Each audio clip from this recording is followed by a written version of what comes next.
দক্ষিণ দিনাজপুর জেলা কুমারগাছ থানার অন্তর্গত মঞ্জুরি চক গ্রামের মসজিদের ইমাম সাহেবের পক্ষ হইতে আমি খুরশিদ মণ্ডল বলছি। বিশেষ সূত্রে আমরা জানতে পারি কলকাতা দমদম এয়ারপোর্টের একটি মসজিদ আছে, যেখানে 136 বছর ধরে মুসল্লিরা নামাজ পড়ে আসছেন। গত সপ্তাহে সেই নামাজের যে রাস্তা মসজিদে যাওয়ার জন্য, সেই রাস্তা বন্ধ করে দেওয়া হয়েছে। মুসল্লিরা আর সেখানে নামাজ পড়তে যেতে পারছে না। আমাদের আবেদন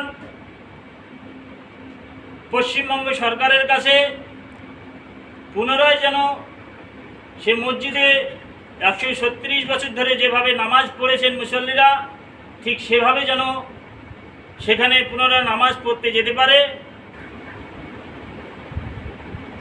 এবং সেখানে নামাজ পড়তে না দেওয়ায় রাস্তা বন্ধ করার কারণে আমরা দুঃখিত এবং মর্মাহত।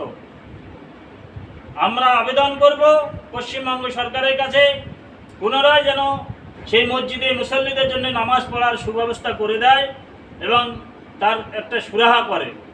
যদি সেই মসজিদে নামাজ পড়ার ব্যবস্থা না করে, আমরা আগামীতে দিনাজপুরের পক্ষ থেকে বৃহত্তম আন্দোলনে নামাজ চিন্তা ভাবনা করব।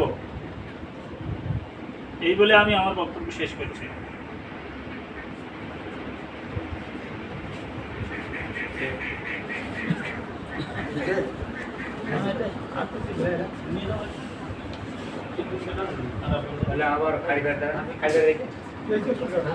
আজকেই হবে, যে জায়গাটা হবে আজকে, সব জায়গার নয়। আমার